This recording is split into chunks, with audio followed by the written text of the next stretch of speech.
Kali ini barangkali dari pihak Polres Sleman punya kepentingan bahwa jangan sampai kemudian terjadi vigilante, bahwa dengan dalih sayang istri atas nama melawan kejahatan, maka seolah-olah masyarakat boleh melakukan aksi main hakim sendiri. Kalau sang suami dalam kurung para laki-laki punya perasaan yang mirip nih semua, itu istilahnya adalah heat of passion. Kita Indonesia kan ya, darah naik ke ubun-ubun. Ya. Puncak gelegak emosinya para suami. Pertanyaan, ketika melakukan pengejaran itu sebetulnya targetnya apa sih? Seandainya Mas Hogi berhasil menghentikan penjamret, apa sih yang akan dia lakukan? Mengapa sesungguhnya saya berharap tidak sampai ke pengadilan? Karena menurut saya nih, dua belah pihak ini punya status ganda. Mas Hogi itu adalah korban yang sayang beribu sayang menjelma jadi pelaku di mata polisi. Sementara penjamret adalah pelaku yang akhirnya bergeser jadi korban. Kayak sinetron jadi. Dulu mana ada mahasiswa non UGM apalagi swasta yang berani-beraninya membuli UGM. Gak ada yang berani. Sekarang dibully UGM. UGM kepanjangan apa? Universitas Gangguan Mental. Ketika narasi suami bela istri itu mengudara dalam kasus Sleman, netizen membeli narasi itu. Artinya menyetujui narasi itu. Tapi ketika seorang Ferdy Sambo juga mengklaim saya sedang membela istri saya dalam kasus Ferdy Sambo, ada satu persoalan yang saya tangkap sangat mendasar justru pada anggota DPR. Bahwa kenapa kalimat yang menurut saya offside itu disambut dengan tepuk tangan. Menurut saya DPR, Komisi 3 DPR semestinya memberikan peringatan kepada Kapolri untuk tidak mengeluarkan kalimat semacam.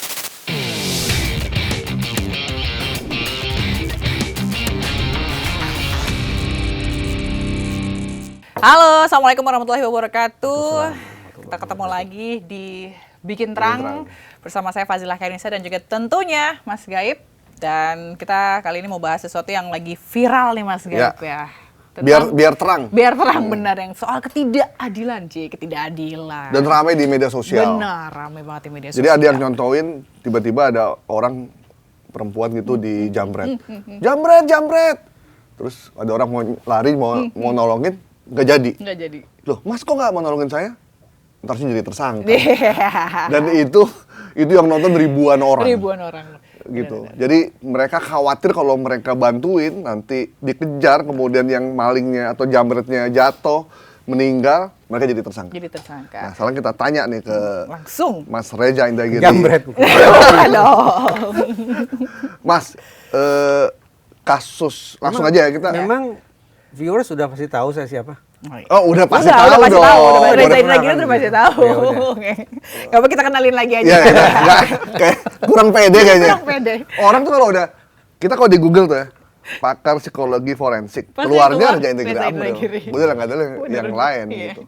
Yang kadang suka beda sendiri ininya, analisanya. Analisanya. Tapi kita taunya bener setelah beberapa tahun, oh ya bener juga nih Reza ngomong. Terima kasih Mas Reza Indragiri, ahli psikolog forensik. Terima kasih Mas Gaib, Bazila, terima kasih. Udah mau bikin terang. Ya, Mas, ini langsung aja kita ke kasus yang di Sleman. Ada seorang suami yang melihat istrinya dijambret, kemudian dia kejar dengan mobil, kemudian jambretnya nabrak tembok, kena pepet-pepetan sedikit, kemudian meninggal dunia di tempat, dan si suami dijadikan tersangka. Ya. Setelah itu viral, masyarakat merasa ada ketidakadilan di sini. Yes. Nah, bagaimana menurut Mas Reza situasi yang pelik ini, yang sebenarnya udah ada beberapa kejadian sebelumnya? Pada dasarnya saya berpikir jangan-jangan memang dua belah pihak sama-sama punya kepentingan ya. Kepentingan dari pihak suami, Mas Hogi ini apa? Kepentingannya ya, dia ingin menunjukkan kepada muka seluruh umat manusia bahwa saya adalah orang yang mengasihi istri saya. Dan saya juga punya kepentingan untuk meyakinkan semua bahwa kami ini adalah korban. Ini korban sempurna nih. Ada korban primer yaitu istri saya, korban sekunder adalah saya dan anak-anak. Serta korban tersier, siapa itu? Ya masyarakat yang selama ini juga barangkali sudah berulang kali jadi korban aksi kejahatan jalanan, tapi kemudian tidak tertangani oleh otoritas penegakan hukum. Itu kepentingan dari sisi Mas Hogi. Sementara dari sisi polisi, barangkali dari pihak Polres Sleman punya kepentingan bahwa jangan sampai kemudian terjadi vigilante. Bahwa dengan dalih sayang istri, atas nama melawan kejahatan, maka seolah-olah masyarakat boleh melakukan aksi main hakim sendiri. Vigilante. Jadi barangkali sekali lagi, kenapa kemudian polisi menersangkakan Mas Hogi dengan pasal 310 dan 311 adalah karena dalam rangka menghentikan kemungkinan terjadinya vigilante itu. Oke. Lalu apa bedanya main hakim sendiri sama pembelaan? Apakah ada garis pembedanya? Poin bagus. By default secara normatif, apalagi di ruang publik, kita tidak boleh dong berkompromi terhadap aksi main hakim sendiri. Nggak boleh dong, nanti akan ditangkap oleh publik secara keliru kan. Tetapi pertanyaan relevan adalah kemudian lantas bagaimana kita membedakan mana ini main hakim sendiri dan kemudian mana ini membela diri begitu ya. Kita kasih nama dulu yuk, kita samakan persepsi dulu nih. Kan tadi Mas Gaib sudah cerita nih, ini awalnya adalah seorang suami yang mau bela istri. Kenapa sih sampai sang suami mau bela istrinya? Kalau Mas Gaib berada dalam situasi seperti itu, apa perasaan Mas Gaib? Perasaan saya, ngelihat istri dijamret. Istri dijahati begitu? Marah. Marah. Skala 0 sampai 10, marahnya di mana?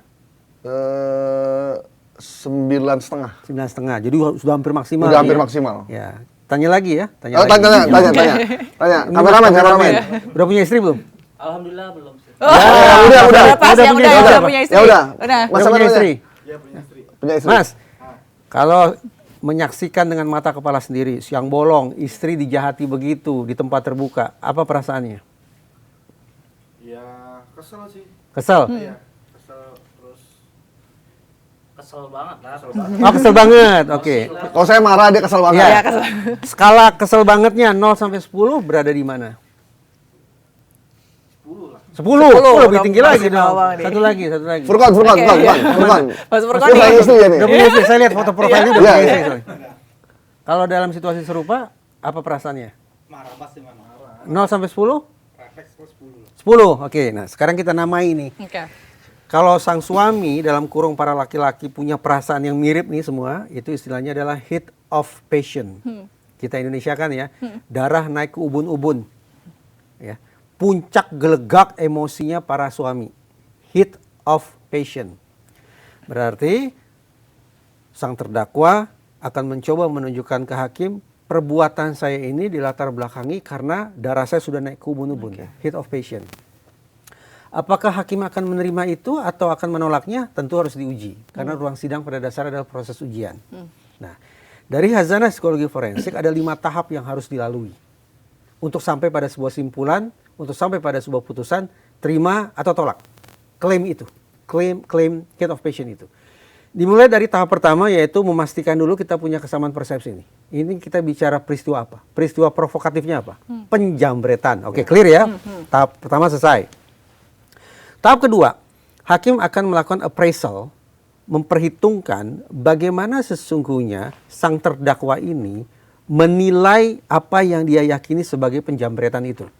Karena penjambretan di kepala saya, penjambretan di kepala jaksa, penjambretan di kepala hakim, itu boleh jadi berbeda satu sama lain. Dari situlah hakim akan mencoba mengecek, coba ceritakan. Dalam situasi penjambretan itu posisi mobilnya di mana? Posisi motor jambretnya di mana? Posisi istri di mana? Dan seterusnya dan seterusnya. Ujung dari tahap kedua pengujian ini adalah hakim akan menyimpulkan di lubuk hati mereka. Ini terdakwa ini penilaiannya terhadap situasi penjambretan itu memang realistis atau overdosis. Itu dulu.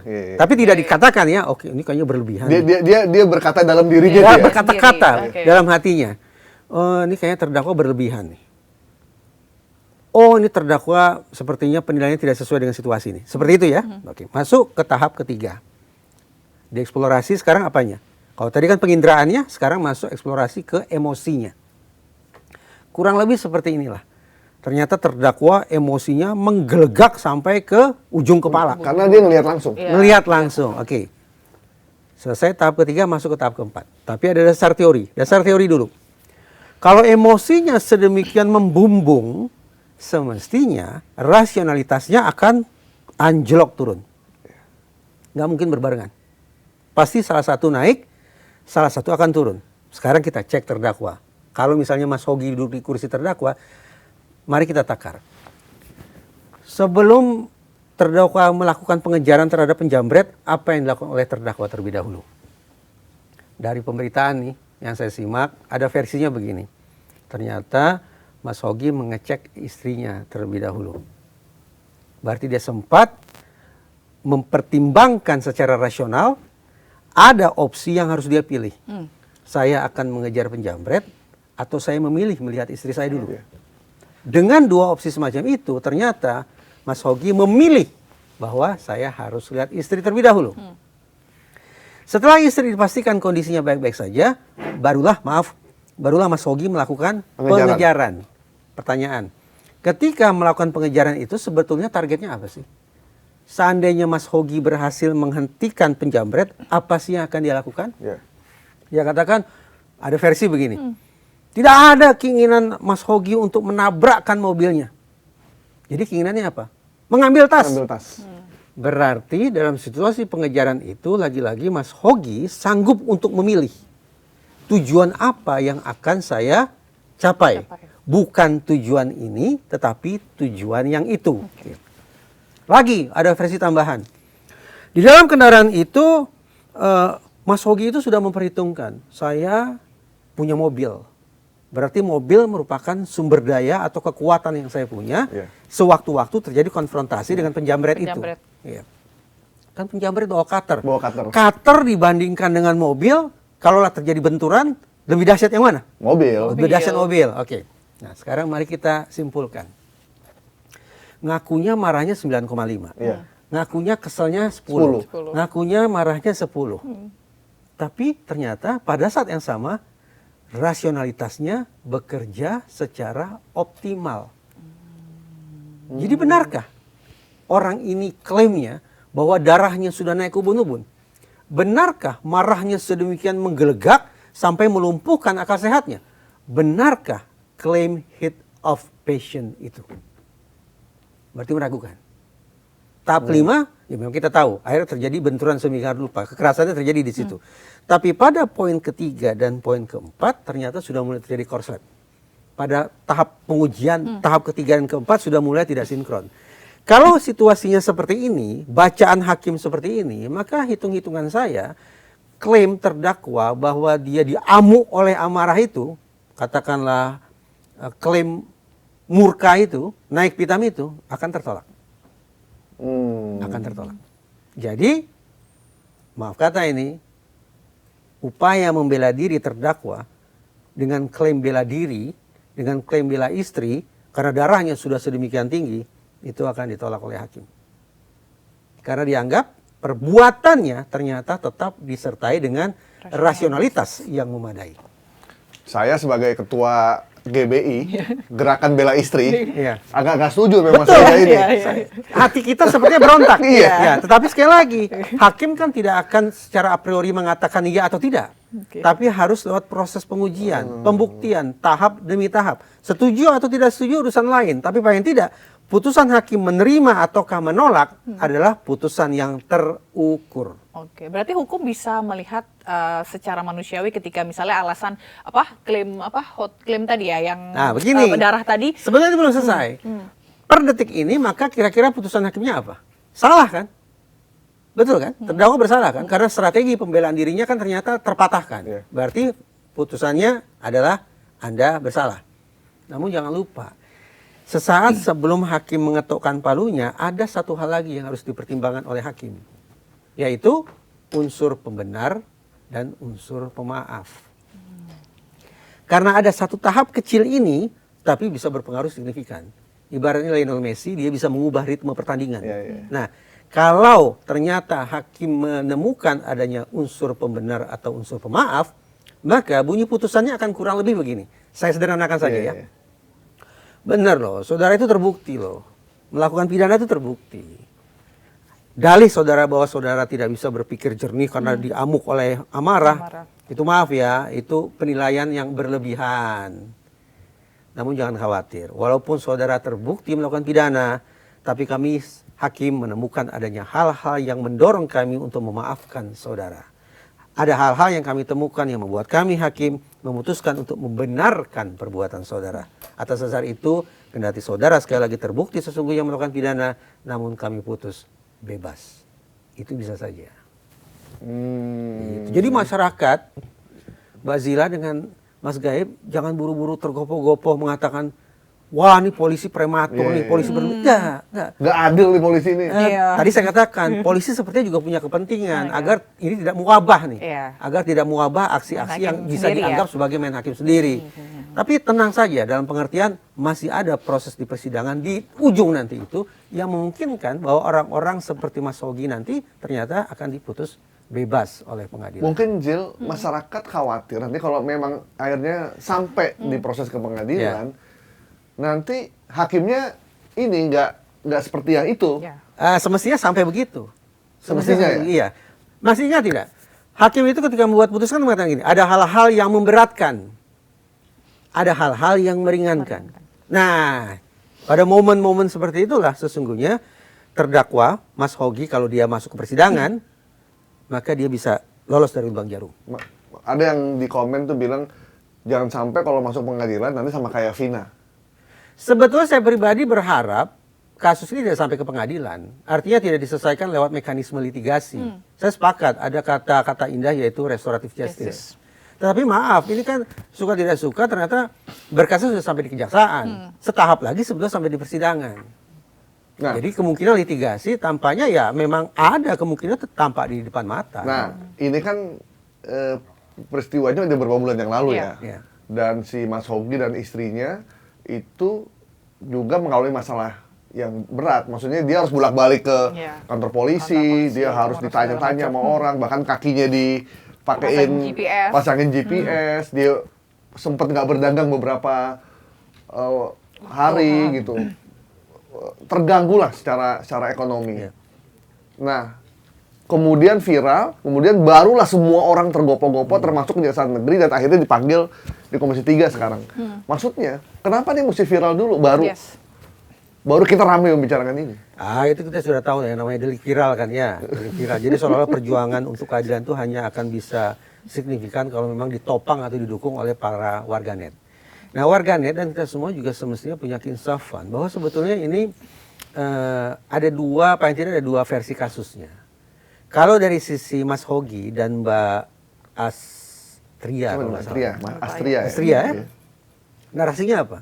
Suami bela istri kan? Suami bela istri dari penjamretan. Ternyata dari pihak kepolisian narasinya bukan itu. Polisi itu pakai undang-undang lalu lintas dan angkutan jalan raya. Yaitu pasal 310 dan 311. Sama-sama isinya tentang sederhananya mengemudi secara ugal-ugalan. Bedanya adalah 310 lalai, 311 sengaja. Jadi sebenarnya memang beda alam nih. Beda alam. Cuma masyarakat berharap ya kalau menangani kasus 310, 311-nya jangan lupa mundur dong ke belakang. Ada peristiwa pendahuluannya yaitu penjamretannya itu. Nah, itu tadi saya katakan. Mengapa sesungguhnya saya berharap tidak sampai ke pengadilan? Karena menurut saya nih, dua belah pihak ini punya status ganda. Mas Hogi itu adalah korban yang sayang beribu sayang menjelma jadi pelaku di mata polisi. Sementara penjamret adalah pelaku yang akhirnya bergeser jadi korban. Kayak sinetron jadi. Jadi donasinya kita mau kasih ke siapa ya? Donasi mau kasih ke siapa? Nah, walaupun sesaat lalu saya katakan saya sebetulnya memilih mekanisme restoratif justice saja. Mediasi saja. Persoalannya muncul juga. Mediasi itu mensyaratkan harus ada pihak yang minta maaf. Tidak harus diberikan pemaafannya. Tapi meminta maaf harus. Karena itulah titik awal mediasi. Kesediaan seorang pelaku untuk mengakui bahwa dia sudah melakukan kesalahan dan kerendah hatiannya untuk bertobat langsung kepada orang yang sudah dia rugikan. Itu esensi atau pokok awal dari restoratif justice, dalam kurung mediasi. Pertanyaan, dengan masing-masing pihak punya status ganda itu, lantas yang harus minta maaf siapa ke siapa? Coba. Yang minta maaf siapa? Bingung juga ya. Pelaku yang akhirnya harus kita katakan, hei pelaku minta maaf lah kepada korban siapa coba? Ya karena dua-duanya ganda. Iya, dua-duanya ganda. Nah, itu dia. Terakhir sih keluarganya Hogi ya datang ke ini minta. Datang ke mana? Datang ke penjamretnya. Ke keluarga penjamret. Silaturahim gitu. Silaturahim. Apa yang dilakukan? Ya minta damai. Tadi saya katakan, semestinya ini kebetulan ya, agak pamer sedikit ya. Kebetulan saya mediator bersertifikasi. Oke. Coba telepon Pak Listio coba. Nggak tahu kali dia. Saya akan perjuangkan sampai titik darah penghabisan kasus ini. Maksudnya kalau nggak jadi pakar psikologi forensik mau jadi petani nggak? Itu agak merendahkan profesi petani loh. Oh gitu ya? Seolah-olah. Oh, iya, salah tuh ya. Daripada amit-amit jadi menteri, mendingan saya jadi petani. Kan kesannya begitu. Ini negara Agraris. agraris. Kalau gitu saya mau jadi nelayan aja deh. Iya, benar-benar. Presidennya pernah jadi ketua HKTI loh. Oh, iya, Apa bener. HKTI? Himpunan Kerukunan Tani Indonesia. Tuh. Oh. Tapi kalimatnya kan jadi gitu. Amit-amit ya Bang Bayi. Daripada saya jadi menteri ini, mendingan saya jadi petani. Tepuk tangan dong, gedung DPR kan tepuk tangan tuh. Menyala Pak Listio.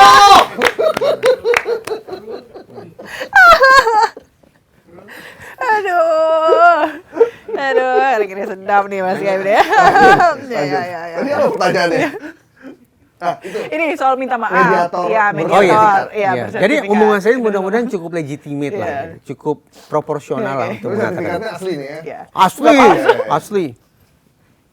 Sertifikat bahasa Inggris akar katanya certificate. Oke. Di Indonesia kan jadi ijazah. Ijazah. Oh, gitu Jadi ya? ingin menanyakan apa Oh sesungguhnya? enggak. Nanya. Karena Sertifikat ya, bukan ijazah Pasar ya. pramuka udah nggak ada sih, jadi udah aman lah. Saya itu merasa kalau udah masuk karya itu tuh hati saya itu terluka. Gitu. Kenapa ya? Belajar susah-susah Ini- dapetin sertifikat itu jadi Kurang lebih kayak gini nih. Maaf ya, Iya. saya lulusan PTN ternama di Republik ini, UGM. Oke. Dulu, Mana mana Pak Jokowi dong? makanya saya ini ada angkatan Pak Jokowi. Oh, Putaran juga? Oh bukan. Oh bukan beda ya. Tapi yang saya katakan begini, dulu mana ada mahasiswa non UGM, apalagi swasta yang berani-beraninya membuli UGM. Gak ada yang berani. Sekarang dibully UGM. UGM kepanjangan apa? Universitas Gangguan Mental. Coba kan gak enak omongannya kayak gitu. Tapi itulah akibat situasi seperti sekarang. Udah kembali ke Udah, pokoknya. kembali ke mediator bersertifikat asli, Nah, bukan iya. buatan pasar Bukan pramuka. buatan. Iya. Terpikirlah oleh saya, bagaimana lah seandainya saya coba mediasi gitu ya. Tapi saya udah kepentok nih, di pintu pertama saya udah terbentur. Ini kan syaratnya harus ada rasa penyesalan, pertobatan. Bahkan syukur-syukur saya bersedia deh untuk mengganti kerugian yang sudah saya akibatkan. Kan esensi dari sebuah proses penegakan hukum itu bukan semata-mata kepastian dalam pengertian ada orang yang dikirim ke penjara misalnya. Tapi keadilan. Bahwa hak korban akhirnya bisa dipulihkan. Itu dulu tuh. Makanya ada restoratif justice. Penyelesaian secara kekeluargaan. Tapi lagi-lagi, yang harus menyampaikan saya menyesal, maafkan saya janji tidak akan mengulangi perbuatan. Itu siapa yang harus mengatakan itu? Penjambretnya atau Mas Hoginya? Dua-duanya kayaknya. Dua-duanya. Kalau dua-duanya akhirnya bersepakat saling memaafkan, maka semestinya tidak ada dong wacana tentang ganti ruginya berapa perak. Iya. Iya. Apa tali pusar ya? Apa? Tali asih. Asih. Tali pusar. Kali pusar ya. Tapi sekarang sudah berkembang narasi itu. Konon di ruang rapat Komisi 3 sudah ada perbincangan tentang berapa perak sih ganti rugi yang diminta oleh salah satu pihak kepada pihak lain. Loh, kalau begitu konstruksi situasinya, maka berarti pihak yang minta ganti rugi memposisikan dia sebagai korban. Dan pihak yang harus bayar ganti rugi adalah pelaku. Loh, barusan kita sepertinya bersepakat. Dua belah pihak statusnya ganda. Iya. Jadi gimana? Gimana ya? Jadi gimana? Akhirnya karena restoratif justice tampaknya juga pelik, mungkin realistis lah kalau kita lanjut sampai ke persidangan, tapi dengan harapan itu tadi. Akhirnya Ada paling dua. tidak ya, paling tidak sekurang-kurangnya hakim melihat ada unsur pembenar dan ada unsur pemaaf. Mungkin juga rekomendasi untuk Polres Sleman. Studi banding. Entah itu ke Bekasi, entah itu ke NTB. Walaupun situasinya tidak sungguh-sungguh apple to apple juga. Di Bekasi kan pernah ada ya? Iya, pernah ada kasus Yang itu kan. begal, yang Iya. begalnya dia dibegal, kemudian begalnya dilawan, meninggal. Meninggal. Terus Kapolresnya malah memberikan Penghargaan. buat karena melawan ya. begal. Iya. Karena di Bekasi kan marak banget. Iya. Itu gimana? Kan bisa Iya. dua hal yang berbeda padahal kasusnya mirip-mirip. Situasinya mirip, tetapi dalam proses hukum tetap tidak boleh pukul rata. Tetap harus ditelisik satu persatu. Karena niscaya ada kekhasan satu sama lain. dalam kasus di Bekasi dan NTB, Lombok atau di mana Iya, gitu, Lombok. benturan antara si korban begal dengan pelaku begal terjadi di situ pada saat itu juga. Jadi kematian pelaku begal terjadi di situ juga, pada saat itu juga. Sementara dalam situasi Hogi yang tadi saya katakan, ternyata boleh jadi Mas Hogi masih bisa berpikir jernih untuk menentukan saya ngambil keputusan yang mana ya, saya mengambil opsi yang mana ya. Berbeda dengan situasi Bekasi dan begal dan NTB yang memang sepertinya tidak memungkinkan untuk berpikir opsi 1, opsi 2. Karena dalam kasus NTB juga sudah dipukuli dengan parang. Oke, berarti bisa masuk ke dalam pembelaan diri di kasus Bekasi sama Sebetulnya semua Lombok ini. pembelaan diri Mbak Zila. Dalam kasus Mas Hogi kalau dia berlanjut ke persidangan juga itu dia pembelaan diri. Tetapi sekali lagi, pembelaan diri dengan alasan apa? Alasannya itu yang akan diuji. Waktu kasus polisi nabrak ojol, ya kan? Hampir mirip-mirip kan? Mereka beranggapan satu tidak melihat, ada juga respon. untuk menghindari takut massa akan amukan massa. amukan massa. Jadi dia melindungi diri dia dari amukan massa. Cuman ketika lewat ke lindes dan akhirnya juga gimana kasusnya? Iya, kayak nggak. Etiknya sudah selesai. Iya. Saya nggak tahu berlanjut ke pidana atau kayaknya tidak. nggak, cuma terakhir di etik deh. Ya, cuma di etik ya. Cuma di etik doang kan? Kan hampir mirip-mirip kan tuh? Iya. Ya. Modalnya mirip kan? Dia melindungi diri juga kan dari amukan Benar. amukan massa. Ya makanya sekali lagi, semua orang boleh mengklaim saya menghindari amukan massa. Semua orang boleh mengklaim saya sayang sama istri saya ingin melindungi suami saya, semua orang boleh saja bila Tapi diri gini, begitu. Mas. Tapi pada akhirnya harus diuji. Misalkan saya dalam situasi Pak Hogi ya, istrinya ini kan lagi naik motor. Ya. Kemudian jambretnya sambil naik motor, pakai cutter, copot tasnya, diambil. Itu sama kalau kita CFD ada orang lagi lari ya, Iya. tiba-tiba motor ngambil Tas atau tas apa. atau handphonenya gitu. Nah, kalau gitu nggak ada yang ngejar, takut jadi tersangka. Mungkin kalau saya ngelihat, pasti saya lihat istri saya dulu. Kalau istri saya jatuh, berdarah dan fatal, saya nggak pikirin tuh jambret. Oke. Saya akan ngurus. Oke. Oke deh, kita uji ya. Iya. Berarti Mas Gaib akan lihat kondisi istri. Iya. Kalau dia luka parah, Berhenti. berhenti. Bawa ke rumah sakit. Itu penyawa paling utama. Oke, karena isunya sangat mendasar ya, Iya. hidup atau mati gitu Hidup kan atau ya. mati. Oke. Tapi seandainya istri Mas Gaib dalam kondisi hidup, lalu Mas Gaib akan melakukan apa? Mengejar. Mengejar. Iya. Pertanyaan saya, ketika Mas Gaib mengejar penjamret tujuannya apa? Ngambil itu tas. Ngambil tas. Itu barang-barang yang di Karena kita punya kesempatan buat Iya. ngejar. Ya.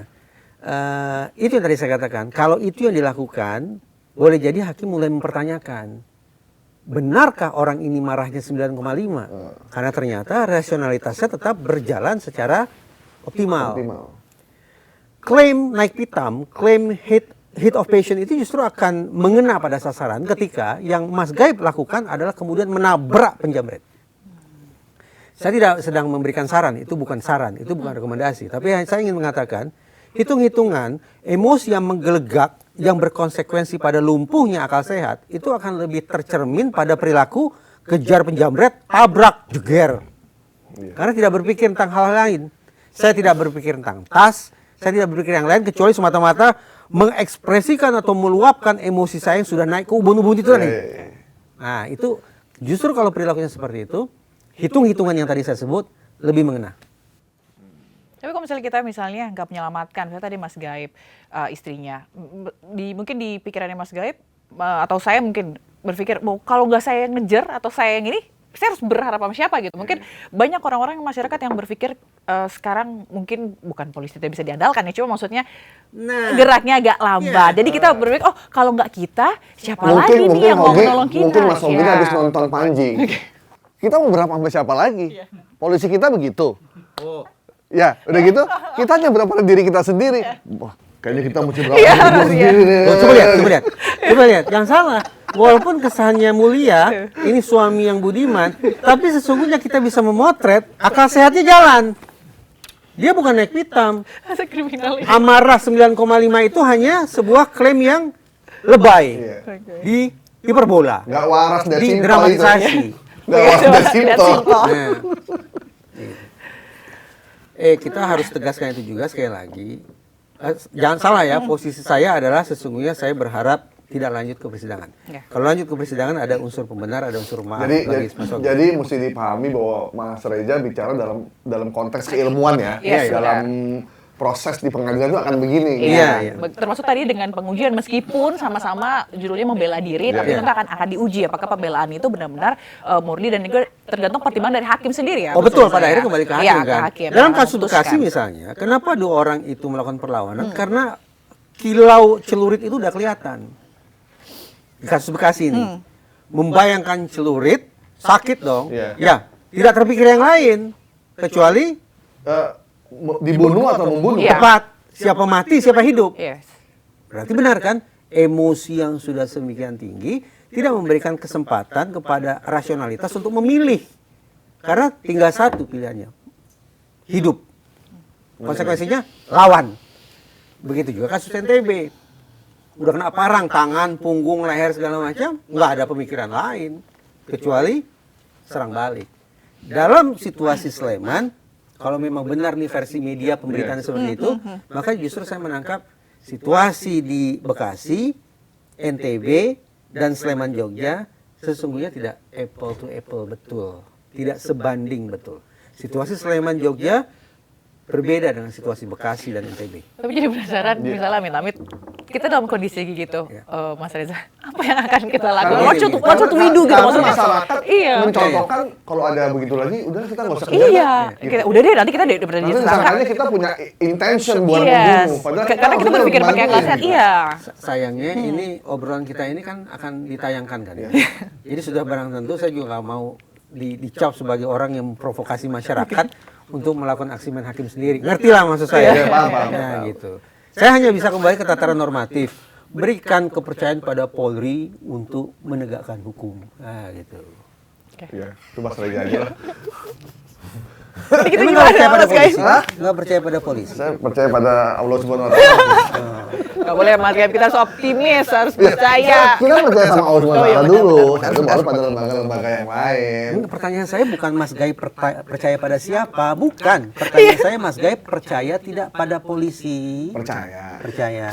Berarti setuju dong kalau polisi agar bisa melayani Mas Gaib dengan maksimal tempatkan langsung di bawah presiden. Bukan di kementerian.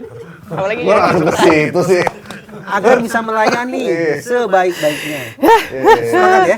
sampai aus nih. Ini belum masuk situ. Iya. Ntar. Oh, enggak. Ada pertanyaan itu tentang soal itu. Nah, apa jadi lupa tuh pertanyaannya. Nah, respon dari publik yang ditandai dengan komen dari para netizen, baik komen di media sosial maupun memparodikan peristiwa tersebut ya. Dan banyak sekali orang memparodikan itu. Itu yang hampir bisa dikatakan 9,99% itu mendukung Hogi dan menyatakan bahwa Polres Sleman, Kejaksaan Negeri tidak bisa melihat keadilan di situ. Saya bingung gini ya. Kenapa masyarakat responnya malah begitu ya? Saya bingung tanda petik. Ketika narasi suami bela istri itu mengudara dalam kasus Sleman, netizen membeli narasi itu. Artinya menyetujui narasi itu. Tapi ketika seorang Ferdi Sambo juga mengklaim saya sedang membela istri saya dalam kasus Ferdi Sambo, Iya. kenapa netizen tidak menganggukkan kepala? Karena polisi. Nah, kembali lagi kan. Alhasil, ini sesungguhnya disoroti oleh Dijebak masyarakat. kita. Ya. Yang disoroti oleh masyarakat, nun jauh di lubuk hati masyarakat, ini lebih dari sekedar penjabretan. Ini lebih sekedar daripada masalah mengemudi secara ugal-ugalan, baik itu lalai maupun sengaja. Ada isu yang lebih mendasar, yaitu kepercayaan terhadap otoritas penegakan hukum. Nah, gitu. Iya, padahal menurut survei percaya loh masyarakat. Iya, survei tinggi ya. Iya, tinggi. Percaya sama Ya kita polisi. senang lah ya. Semoga polisi jadi pengayom, Benar. Pelindung, pengayom, Pengayom. jandung yom, Pelayan. pelayan, pelindung, pengayom pelayan, masyarakat, pelindung dan pengayom masyarakat. penegak hukum, dan pencipta ketertiban keamanan masyarakat. Tim apa? Amin.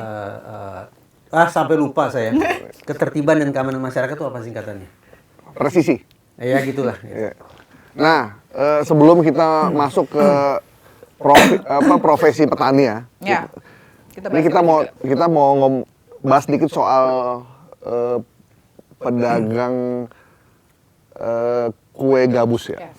Yang kemarin dia jualan, dituduh jualannya itu mengandung spon yang berbahaya, kemudian datanglah Babin Kamtipnas ya.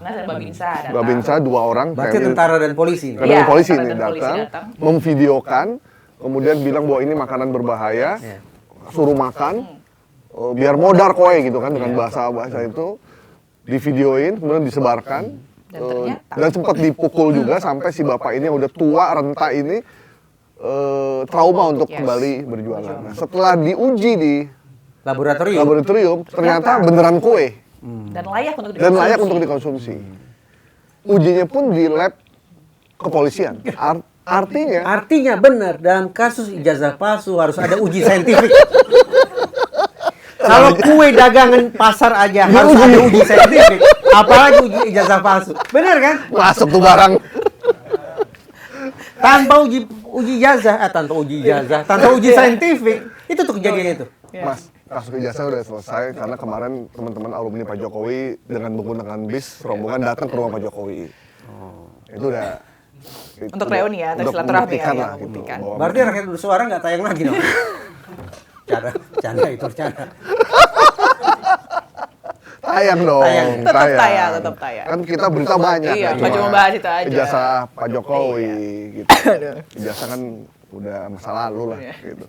Nah, apa tadi pertanyaannya? Itu soal Terus pedagang kue. Ternyata salah. Ya. Dan di labnya polisi. Akhirnya polisinya mereka minta maaf. Terus Kapolres Depok bawa motor. Yes. Nggak cuma Kapolres Depok, katanya KDM juga ngasih. KDM juga ngasih. Dan beberapa orang lagi ngasih. Ada yang bangun rumah segala macam ya. Hebatnya orang Indonesia. Ya udah si bapak ini sedang diangkat derajatnya. Udah lupa dengan kejadian bahwa dia sempat diintimidasi, sempat di. Nah, apa fenomena apa sebenarnya, Mas? Itu kan vigilante sesungguhnya. Aksi main hakim sendiri. Vigilante kan iya, itu? Vigilante.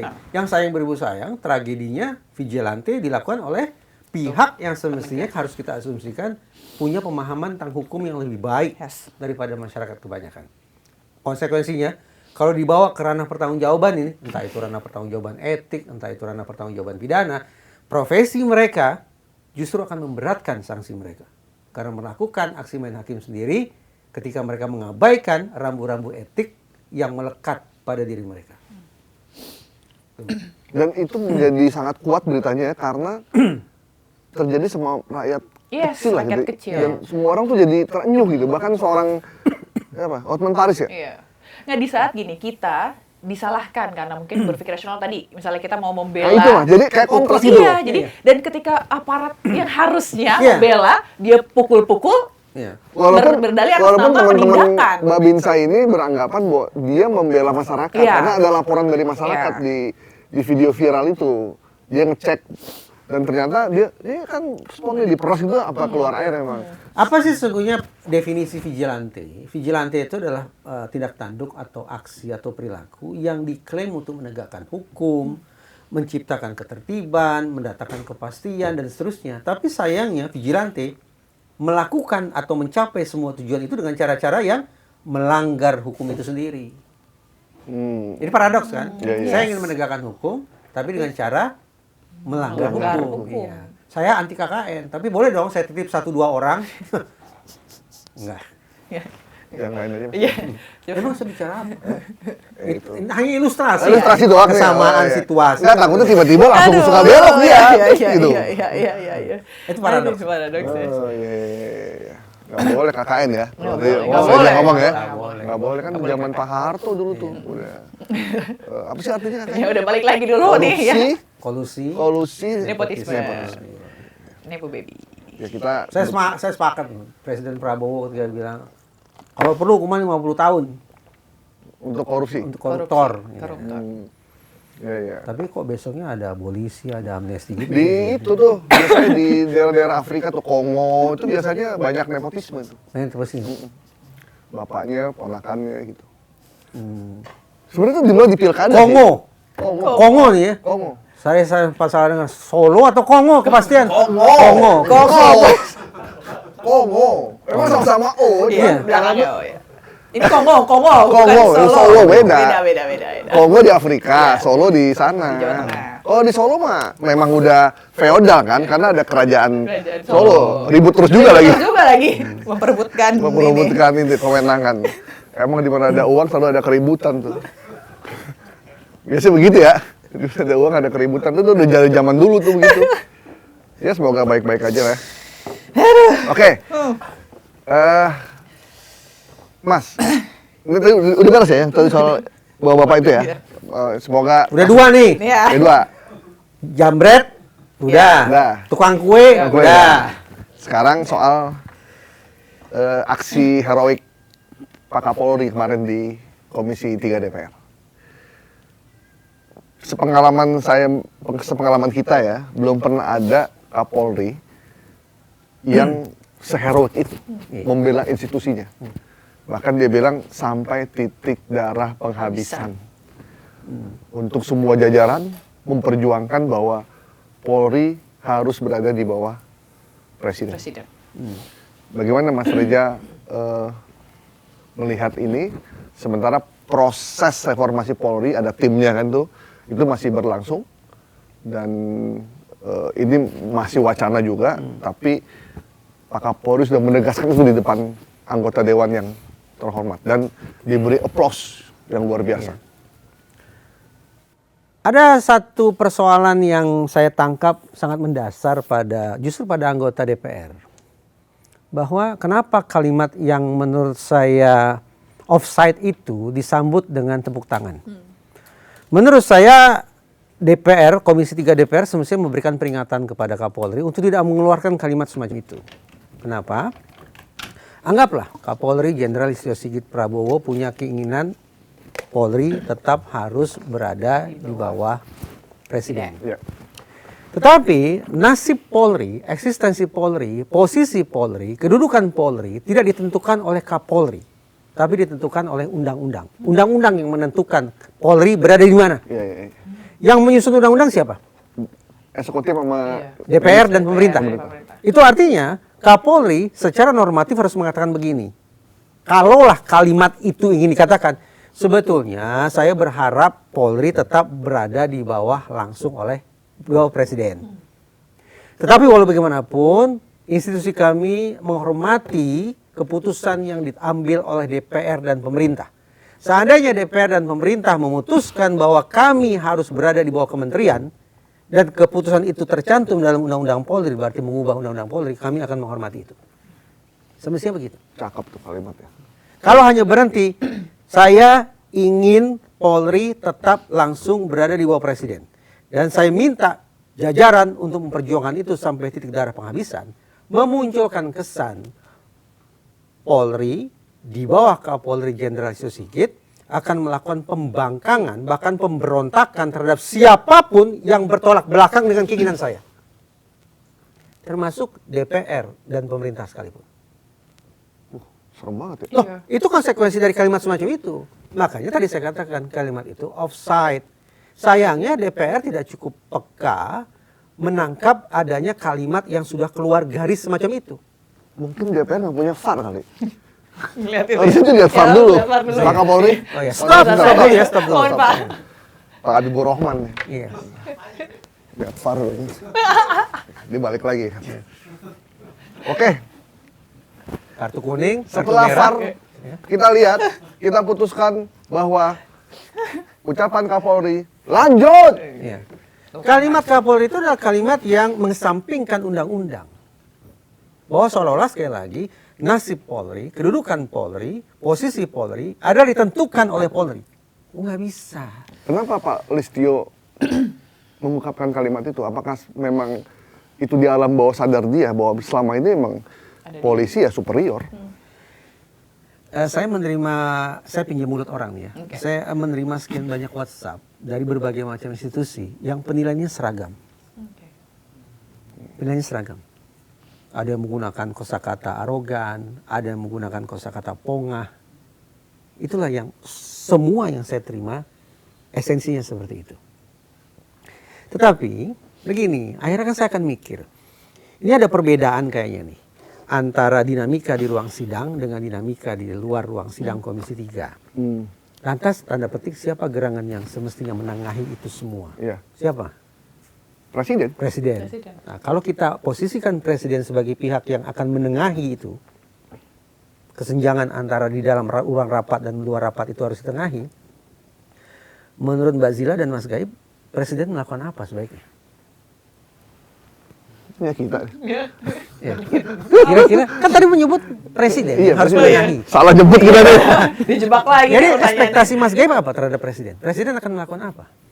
Ya, Tetap. presiden akan memanggil Pak Listio. Iya. Untuk? Ya, Pak Sigit. Ya. Sorry ya Pak Sigit ya. Ya. Harusnya jangan ngomong kayak gitu. Iya. Maaf, nanti restoratif justice dong. Sorry kan. Oh iya. Saya tidak akan mengulangi perbuatan saya. Saya menyesali perbuatan saya. Enggak, itu bercanda. Lanjut. Nah, jadi biar itu diputuskan nanti. Karena kan tim reformasi hukum Iya. masih terus berjalan. Komisi Percepatan Reformasi Reformasi Polri. Iya. Yang anggotanya banyak Tokoh-tokoh dari Kapolri Polri juga, ya. mantan Kapolri, sama Pak Mahfud dan Pak Iya. Cimdia Sidiki. Iya. Ya paling gitu aja. Sabar aja dulu. Seberapa yakin Mas Gaib Presiden akan memanggil Kapolri lalu menyampaikan kalimat itu? 50-50 apa phone a friend? 50-50. 50-50. 50-50 mah aman. Nggak boleh 50-50. Nggak boleh 50-50. Nggak boleh 50. Berapa? Forman. Karena Pak Presiden banyak urusan ya. Dan kita tahu dia kan mikirin negara ini udah kayak apa ya, mikirin rakyat. 60-40 lah. 60? 60 dia akan manggil, 40 dia akan diemin aja dulu. Oke. Menyerahkan Pak Dasko, tolong diurus. Saya punya pengharapan seperti itu. Saya punya pengharapan seperti itu. Tapi imajinasi yang muncul di kepala saya bertolak belakang dengan itu. Dasarnya dulu dong. Dasarnya dulu kenapa? Kok saya tidak begitu yakin gitu ya. Paling tidak ada tiga prediktor, 3 alasan. Kenapa saya meramal bahwa Presiden tidak akan menengahi itu sebagaimana keinginan Mas Gaib. Pertama, sekian banyak kaum cendik-cendikia akan membuat analisis, sinyalemen lah Pak tidak. Walaupun saya juga tidak bisa mengecek kebenarannya. Katanya Pilpres 2024 itu kan juga diwarnai dengan pemanfaatan alat negara untuk kepentingan politik praktis. Kalau sinyalemen itu benar adanya, maka kita paham lah ada politik balas budi yang harus dibayar. Satu itu. Yang kedua, ingat tidak, hanya beberapa jenak setelah dari Mabes Polri mengeluarkan Perpol nomor 10 tahun 2025 tentang penempatan personil Polri di sekian banyak kementerian lembaga, apa kata Pak Mahfud? Inkonstitusional. Bukan hanya Pak Mahfud sesungguhnya mengatakan banyak. Tapi Mas Gaib, apalagi sebagai orang media dan juga Mbak Zila, pernah tidak menangkap data, menangkap berita, menangkap informasi bahwa Presiden memanggil Kapolri karena sudah mengeluarkan? Tidak ada ya? Oke. 2. Yang ketiga, Presiden menyatakan membentuk Komisi Percepatan Reformasi Polri. Beberapa jam berselang dari Mabes Polri juga keluar komisi serupa. Kita ingin memaknai apa ini sesungguhnya? Tidak cukupkah Presiden membentuk komisi dan memberikan kesempatan kepada komisi untuk bekerja? Tidak cukupkah? Oke, 3 ya. 3 kan tadi? Sebenarnya ada satu lagi. Berarti itu dikoreksi 4. 4 begini. Mungkin kalau yang ketiga ada sebelum keempat, mungkin Polri menerapkan istilah fastabikul khairat. Apa itu? Berlomba-lomba dalam kebaikan reformasi. Oke, boleh semacam itu. Tapi sekali lagi, tidak cukupkah? Ya. Kenapa saya Kapolri harus berlomba-lomba dengan presiden saya? Kan nggak masuk akal juga. Iya betul. Padahal kepinginannya di bawah presiden kan. Nah itu pun bagus tuh. Nomor 4. Sekian bulan silam, kalau saya nggak salah Januari atau Februari, Presiden dari podium pada saat rapat TNI Polri mengatakan salah satu ciri negara gagal adalah Polri yang gagal, polisi yang gagal, dan tentara yang juga gagal. Saya mulai menangkap ada sinyal-sinyal positif nih. Polisi ingin melakukan pembenahan. Nah, beberapa waktu kemudian Presiden membentuk Komisi Percepatan Reformasi Hukum. Membumbung harapan saya. Betul, Presiden merealisasikan janjinya. Segendang sepenarian dengan ekspektasi masyarakat luas. Tapi begitu melihat komposisi keanggotaan komisi tersebut, saya membahasakannya begini. Ada nama-nama anggota yang memupuk harapan, ada anggota yang memupus harapan. Memupus ya. Iya. Saya jadi membayangkan, komposisi ini justru mencerminkan sikap ambivalennya Presiden. Sikap mendua Presiden. Dari 4 situasi yang saya sebut barusan itu, izinkan saya untuk tidak yakin Mas Gaib. Saya menduga keinginan Mas Gaib itu tidak akan terrealisasi. Artinya kalau di ruang rapat Komisi 3 DPR RI bertepuk tangan, perkiraan saya di istana juga bertepuk tangan. Tidak ada perubahan. Iya. Jadi via valen ya tadi. Via Valen. Ambivalen. Ambivalen. Ambivalen. Langsung bikin logo Via Valen. Ya status Via quo. Valen, yes. Status quo. Ya, jadi Status quo. 50-50 dong berarti kan. Ya. Oh enggak, saya tidak yakin. Oh enggak yakin ya. Berarti ya hampir 100%. Kita berharap 60-40. Iya. Betul iya, saya berharap begitu. Tapi ya saya tidak yakin juga Presiden akan menengahi situasi ini. Nah, kita kan berharap nih tim percepatan reformasi hukum kan udah melakukan pekerjaan nih. Iya, Semua udah dipanggil. Iya. Jadi teman-teman asosiasi media juga dipanggil. Asosiasi semua tuh udah dipanggil. Nah, tapi kita belum tahu bagaimana prosesnya udah sampai mana dan apa yang dirumuskan juga kayaknya masih kalem-kalem aja. Dengan komposisi keanggotaan sebagian memupuk harapan dan sebagian memupus harapan, maka perkiraan saya rekomendasi yang dikeluarkan adalah rekomendasi yang sebenarnya kompromistis juga. Tidak sungguh-sungguh dengan itikat satu, yaitu meningkatkan performa Polri, tidak. Tapi 50-50, jadi kompromistis. Itu satu. Dan yang kedua, Jenderal Listio Sigit ini adalah salah satu anggota komisi loh. Iya. Dan kita tahu dong, di institusi kepolisian itu ada yang namanya Lepri de Corps kan, jiwa korsa kan. Artinya apa? Rasa persaudaranya tinggi kan. Nah di situ ada berapa mantan Polri? Hampir mayoritas. Nah absen saja lah ya. Ya. Ada Jenderal Tito Karnavian, Jenderal Idam Aziz, Jenderal Badrodin Haiti, Jenderal Ahmad Doviri, Jenderal Listio Sigit Prabowo. Dengan Lepri de Corps yang mereka punya, tambah sekian banyak orang yang lepasan ini, situasinya akan menghegemoni tidak? Iya. Nah, ya. Kalau misalnya dipakai suara terbanyak ya masih kalah lah Pak Mahfud dan Pak Jimli ya. Jadi ya saya menduga hasil kerja Komisi Percepatan Reformasi Polri itu akan mirip nasibnya dengan hasil kerja Komisi Percepatan Reformasi Hukum tahun 2023. Nggak salah Mas, negara ini pernah membentuk komisi serupa Mbak. Komisi Percepatan Reformasi Hukum.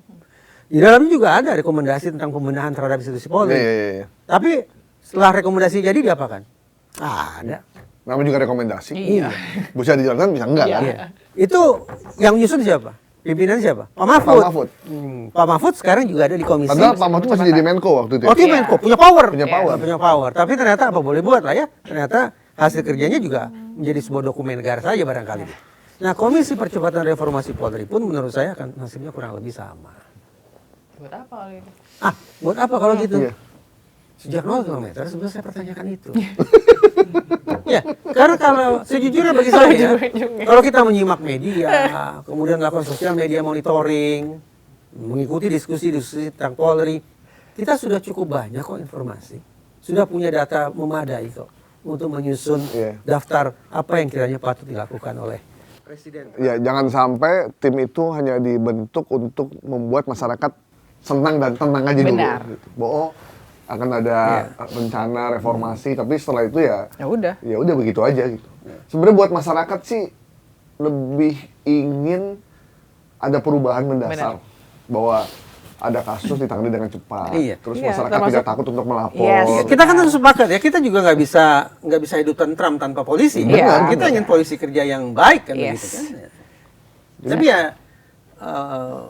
pembentukan komisi itu kan merupakan, bahkan Presiden sendiri mengakui ini Polri punya masalah besar, makanya saya membentuk komisi.